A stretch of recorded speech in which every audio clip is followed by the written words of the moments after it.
So today, we're going to go on a journey, a 1,000-year journey, to uncover the real story of what we call classical philosophy. And I promise you, the story you think you know, it's just a tiny piece of the real picture. When you picture a philosopher, what pops into your head? I'm betting it's a guy in a toga, maybe with a big beard, wandering around ancient Greece, right? And look, it's a classic image for a reason, but it's only one small scene in a much, much bigger and way more exciting movie. Because the real story isn't just about one place or one group of people. It's about a torch of reason that was passed from hand to hand, across continents and through the centuries. It's a journey that takes us from Africa to the Middle East, into Europe, and back again.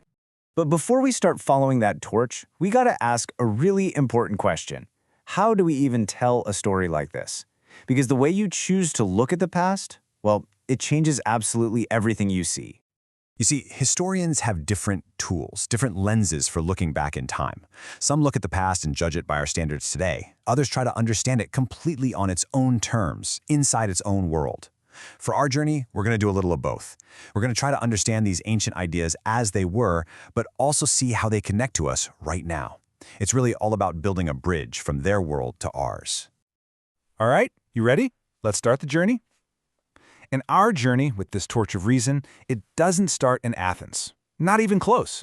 It begins way earlier, with deep, deep roots in North Africa and the Middle East. Specifically, ancient Egypt. And let me introduce you to one of our first torchbearers, Pythagoras. You know the name, you definitely know his theorem from school. But did you know that he spent more than 20 years, 2 full decades, studying in Egypt? He was a student, soaking up ancient knowledge long before he became the master we remember. And get this old chunk of Babylonian clay right here, the Plimpton 322 tablet, it basically lays out the core ideas of his super famous theorem, but it was written over 1,000 years before Pythagoras was even born. The ideas were already ancient when the Greeks first got their hands on them. And it wasn't just math either. Ages before the Greeks, the Egyptian pharaoh Akhenaten came up with this radical idea that there was a single, unseen divine source, the sun god Aten, that was the cause of all reality. One invisible first cause creating millions of different forms from itself. An invisible substance creating the visible world. Does that ring a bell? It absolutely should. Okay, let's follow that torch to its next stop, ancient Greece. Now, this is where things really heat up. Greek thinkers took these foundational ideas they inherited about math and the nature of reality and ignited a full-blown revolution in how humans think. The flame really burned bright here. Before the big names like Plato and Aristotle, you had the pre-Socratics, and they were arguing about the most fundamental question you can ask. What is all this stuff around us made of? Some were monists. They believed everything was made of one single thing, like water. Others were pluralists. They thought it was a mix of different things, like earth, air, fire, and water. This big debate set the stage for everything that came next. And then comes Plato. He took that old Egyptian idea of a single, invisible source and basically put it on steroids. He argued that this world we see and touch, it's not even the real one. It's just a flickering shadow of a perfect, eternal, unchanging world of forms. You know, every single chair you've ever seen is just a flawed copy of the one perfect, ideal form of a chair. But Plato's best student, Aristotle, he kind of brought philosophy back down to earth. He gave us this amazing, practical toolkit for understanding literally anything in the world around us. He said if you really want to know what something is, you just have to ask 4 simple questions. What's it made of? What's its shape or structure? Who or what made it? And what's it for? So, after Greece, the torch gets passed to the powerful, practical-minded Romans. Now, they weren't as interested in these big, abstract questions about reality. They wanted to know, how can philosophy help us live a good life? And, how can it help us run a massive, sprawling empire?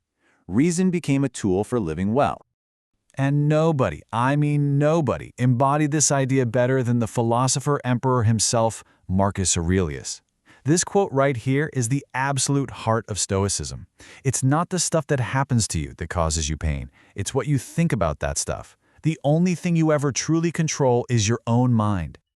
So, how did they get there? The Stoics believed the path to a calm, free life was through practice, through cultivating 4 key virtues: courage, justice, temperance, and wisdom. For them, a good life was a rational, self-controlled life, no matter what chaos the world decided to throw at you. But then, Rome fell. Europe plunged into what we call the Dark Ages. So what happened to the torch? Did it just go out? No way. It was passed to a new group of guardians, the unbelievably brilliant scholars of the Islamic Golden Age. They didn't just save this knowledge. They translated it, they refined it, and they advanced it in incredible ways. I mean, just look at this journey. Right as Plato's famous academy in Athens was being shut down for good, brand new centers of learning were exploding in places like Baghdad, Cairo, and Cordoba. For hundreds of years, the Islamic world became the intellectual center of gravity for the entire planet. It was the crucial bridge that connected the ancient world to the modern one. And listen, these thinkers were not just librarians copying old books. Figures like Ibn Sina, who is known in Europe as Avicenna, were absolute titans. He came up with these powerful logical proofs for God's existence. And, this is huge, he helped develop a real scientific method, based on observation, on experimentation, and on actively trying to prove your own theories wrong. This guy was centuries ahead of his time. Then you have another giant, Ibn Rushd or Averroes. He championed the pure, unfiltered logic of Aristotle. And he did something incredibly brave. He stood up to religious traditionalists and argued that faith and reason aren't enemies. In fact, he used the Quran itself to argue that thinking philosophically is actually a religious duty. And that brings us to the final leg of this amazing journey. When this huge body of knowledge, saved, expanded, and perfected, was translated from Arabic back into Latin and reintroduced to Europe, it didn't just come back. It sparked an absolute inferno that would become the Renaissance. Suddenly, you have thinkers like Thomas Aquinas taking the Aristotelian logic he learned directly from scholars like Ibn Rushd and using those very tools to build the entire intellectual foundation for Christianity. His famous 5 ways to prove God's existence? That's pure Aristotle, channeled through the Islamic world and synthesized with Christian faith. So what's the ultimate payoff of this 1,000-year-long relay race of reason? It's this, right here. The ability, the confidence, to use reason and observation to challenge centuries of absolute authority. Copernicus, using the advanced math and science passed down through this incredible tradition, could finally stand up and prove that the old Earth-centered model of the universe was wrong. And in doing so, he lit the fuse for the scientific revolution.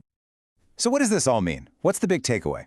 If the ideas we call the bedrock of Western civilization are actually the product of a 1,000-year, multicultural, global conversation, well, that changes how we should see the world. It proves that no single culture, no single people has a monopoly on reason. Which leaves us with one last big question.